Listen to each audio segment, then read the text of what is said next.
2000년대 초중반을 실쓴 정비 사업의 방식은 뭐냐면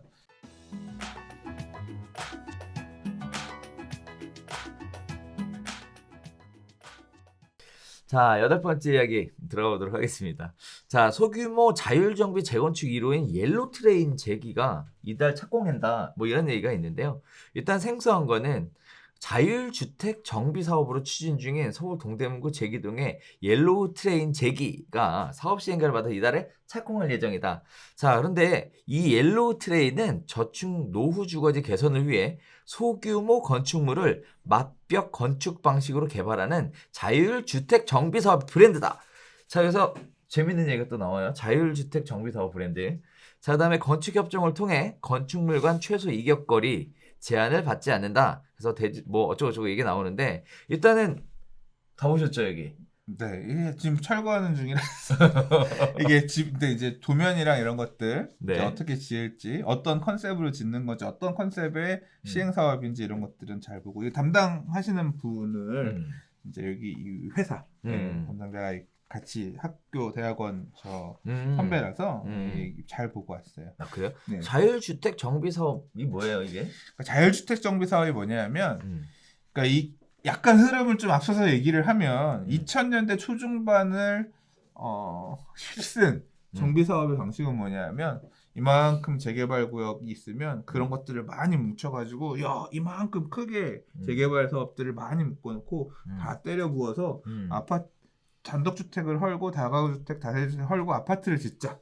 그런 아파트들을 여러 개 두면서 도로도 그런 아파트가 여러 개면 도로도 더 많이 넓힐 수 있고 그 재개발하는 땅을 일부씩 떼내면 거기에다 학교도 지을 수 있고 공원도 지을 수 있고 할 거 아니에요.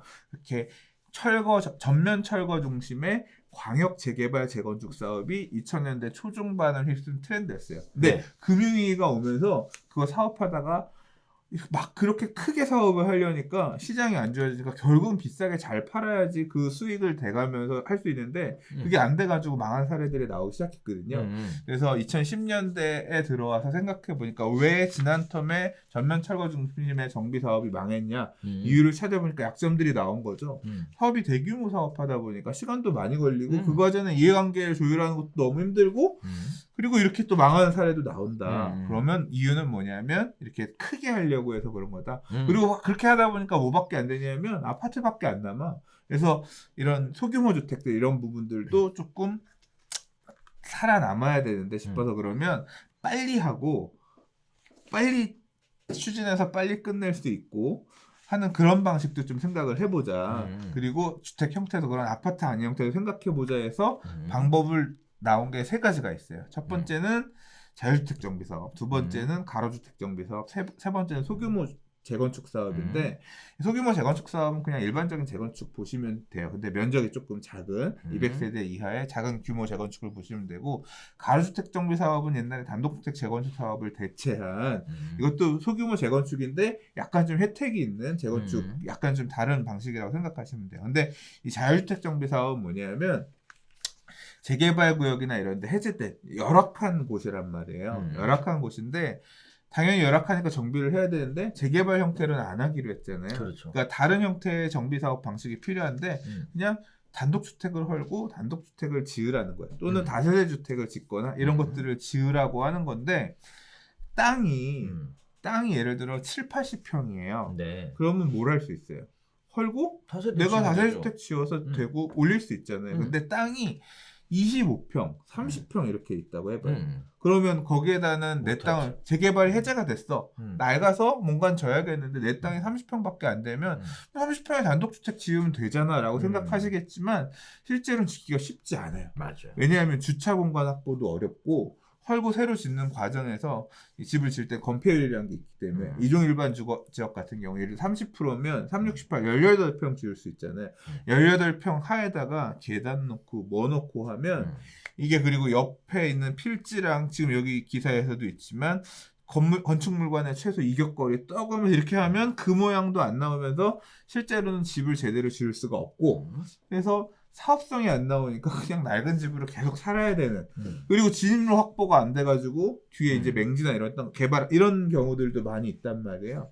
그래서 사업이 안 가고 음. 개별 건축이 안 되는 그런 단점이 있으니까 그걸 풀어주기 위해서 도입한 거예요. 자율주택 정비 사업. 그러면 네 옆에 땅 30평 땅 옆에 합치면 60평이잖아요. 30평 40평 합치면 70평이잖아요. 그걸 하나의 땅처럼 놓고 봐서 보면 집을 이렇게 딱 붙여서 지어서 가게 되면 훨씬 더 개선된 모델의 사업 모델이 나올 수 있다는 그걸 거예요. 맞벽 건축이라고 하죠. 네, 그렇죠. 네. 그러니까 그런 것들을 포함해서 여러 가지들을 할 수 있는 그 설계안들을 할 수 있게끔 해주면서 이제 그 자율주택 정비 사업을 활성화하려고 하는데 활성화가 잘 안 되고 있어요. 예. 왜냐하면 옆집이랑 나랑 마음이 잘 안 맞아. 이런 것 때문에 안 되는 경우도 있고 뭐 여러 가지 이제 허들들이 있어서 이걸 본격적으로 추진하려고 시작한 게 벌써 2017년에 이 도시재생 뉴딜 사업했고 이 법률 시행이 2018년 2월 9일부터 됐으니까 지금 이제 2월 9일 지났으니까 만 2년이 지났는데도 별로 활성화가 안 됐죠. 그렇죠. 근데 이제 그것들 여기는 지금 보면 17개 필지, 8개 동. 그래서 이게 이런 집들을 쭉 묶어가지고 하나의 브랜드화해서 이 동네에 여기 이것만 하고 있는 게 아니라 2호 사업지, 4호 상업지도 지금 하고 있고 추진들을 지금 계속 이런 식으로 해나가려고 하시더라고요. 그래서 여기가 보면 제기인데 이게 고대 앞이에요. 딱 지하철역 바로 있고요. 그래서 위치가 너무 좋더라고요. 그러니까 여기도 포인트는 그거예요. 그래서 이 자율주택 정비 사업 뭐 이렇게 얘기는 돼 있지만 과거에 여기가 재개발 추진을 하다가 해제돼서 이렇게 슬럼화 돼가는 곳이었는데 유인이 있죠. 그래서 학생들 뭐 이런 원룸 이런 그러니까 푸는 여기도 지금 봤더니 푸는 방식은 학생들한테 임대료 주기 위한 공유주택 개념 이런 식으로 풀더라고요. 그렇게 해서 임대 수익률 계산해서 방이 30평 정도 되면 방이 한 7, 8개 나오고 40평 정도 되면 방이 10개에서 방이 12개까지 뺄 수 있는데 1층은 상가 따로 빼고 이렇게 해가지고 이제 수익률 방 하나당 얼마 임대료 밑에 상가 임대료 얼마에서 땅 얼마에 사서 이거 하는데 얼마 들면 수익률 몇 프로 이게 이제 딱 보이더라고요. 이제 그렇게 해서 사업 시행들을 했고 뭐 얘기 들은 바에 따르면 이제 이게 맞벽 건축이나 결국은 이게 안 나온다 협의가 잘 안 된다 그랬잖아요. 그렇죠. 그래서 보니까 이 몇몇 분들이 가셔가지고 그 일대의 땅들을 매입을 하실 거야. 그러니까 같이 우리 이런 거 하자라는 취지에서 그 동네 땅을 매수를 해가면서 이제 그렇게 하신 거. 이게 뭐 여러 사람이어야 되는 게 아니라요. 필지만 다르면 한 사람이 갖고 있다고 하더라도 된대요. 그러니까 내가 필지가 2개면 30평 사가지고 이렇게 해서 그렇게 맞벽 건축 형태로 풀어도 되는 거고. 본인이 스스로 자기 집을 맞벽 건축 형태로 해서 2동을 올린다. 그리고 이 되게 장점이 뭐냐면 이게 감정원이라든가 이 서울시 감정원 이쪽에서 이걸 활성화하기 위해서 저렴한 기금을 엄청 준비를 해놨어요. 그래서 많게는 그러니까 보통 50%에서 많게는 70%까지 1.5% 금리를 기금을 써가지고 지을 수 있게끔 하고 있거든요. 지금 많이 쓰려고 지금 노력은 하고 있는데 뭐 이런 이유 때문에 지금 안 되고 있대요.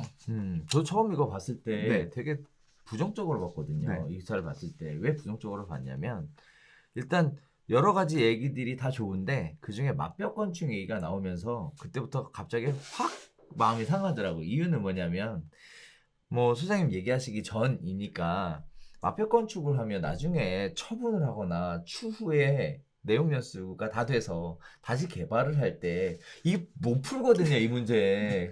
유럽은 어떻게 하고 살아요? 거기도 계속 이렇게 져놓고 그냥 계속 한 번에 잘 짓고 오래 쓰는 거죠. 그러니까 아니면 어쨌든 내용 연수라는 게 갈 거 아니에요. 그 소유권에 대한 제한도 그래서 굉장히 받아요. 그 부분들 때문에. 나중에 매각을 할 때. 그래서 굉장히 안 좋다라는 시각으로 이걸 봤는데 선생님 얘기 듣고 보니까 또 그런 생각도 드네요.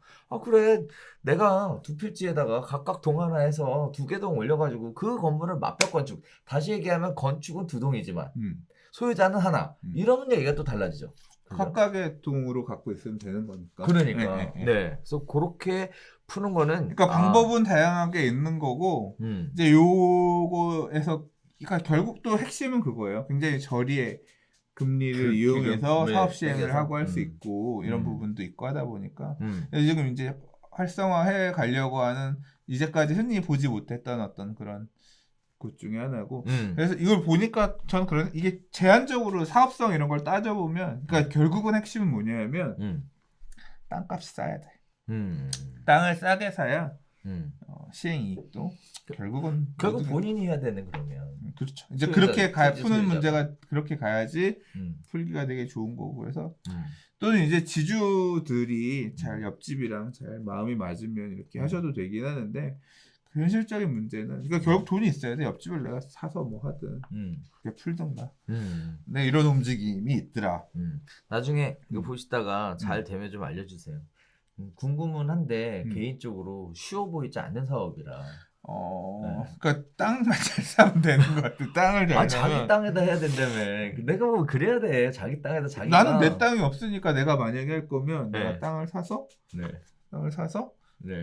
대출을 껴가지고 이렇게 해서 이게 잘만 하면 이제 거기에 해당 사례도 보면 물론 땅을 잘 사셨어. 지금 사신 게 아니라 몇 년 전에 사셨으니까 그러면 굉장히 그러니까 사람들이 그거 있잖아요. 현금으로 미래의 현금 흐름에 대해서 되게 고민이 많잖아. 그럼 현금 흐름을 잘 갖출 수 있는 걸로 시행할 수 있는 어떤 이게 그러니까 보통 그런 빌라 지으려는 분들이 제일 좋아하는 땅 7, 80평 땅을 보는 건데 그렇지 않은 땅을 사더라도 이제 이런 식으로 풀면 방법이 되니까 살 수 있는 땅의 어떤 범주 되게 넓어진 건데 단점이 있어. 그러다 보니까 그 땅들도 가격이 다 올랐어. 지금 현실은 그렇더라고요. 자, 아무튼 도시 재생이라는 방식에서 새로운 어떤 방향을 제시해 줄 수 있는 모델이 됐으면 하는 기대는 있어요. 이 기대는 있고 아무튼 복잡하게 산재되어 있는 다양한 문제들을 잘 하나씩 풀어가시면서 새로운 기준이 되어줬으면 하는 바람이 있습니다.